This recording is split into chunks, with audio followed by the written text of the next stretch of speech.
My soul glorifies the Lord, and my spirit rejoices in God my Saviour. For he has looked on the humble estate of his servant.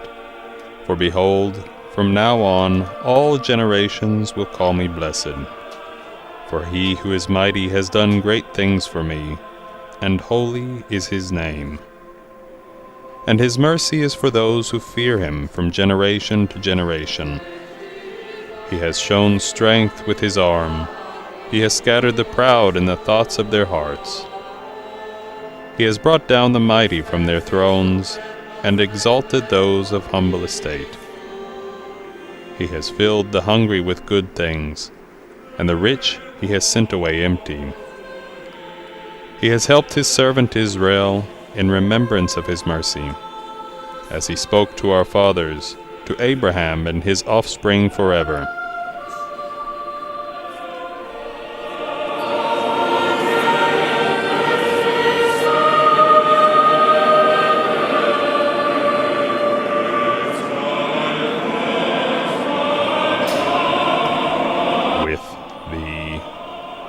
Crowd of over 250,000 people, estimated by the Italian authorities. We hear applause erupt as the coffin of Pope Francis enters St. Peter's Basilica for the last time.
As the Requiem Mass concludes for Pope Francis, we transition to this second part of this live broadcast coming to you from St. Peter's Square in Basilica. The coffin of Pope Francis will now be transferred to St. Mary Major's Basilica. We thank our guest who's joined us today. My name is Devin Watkins, Father Bonga Majola. And it's been a great joy of being with you today, and thank you for having prayed with us. And we will continue then our prayer. Thank you.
Laudetur Jesus Christus. This is Linda Bordoni coming to you from Vatican Radio, Vatican News Studios, together with Francesca Merlo and Thaddeus Jones. We are here for this second part of this solemn day, solemn moment, following the funeral Mass for Pope Francis in St. Peter's Square. We will be accompanying you through our city, through the Eternal City, as Pope Francis's body is carried through the beloved streets of Rome to his final resting place, which is the papal basilica of Saint Mary Major, chosen by himself to be interred in the earth. A simple pastor in a simple tomb with the simple inscription Franciscus. So we are here waiting to see the images of Pope Francis's coffin, which will be carried on an open-aired hearse. We still have to see it as the people of Rome are lining the streets to catch a last glimpse and to be able to pay their last respects to their much beloved bishop.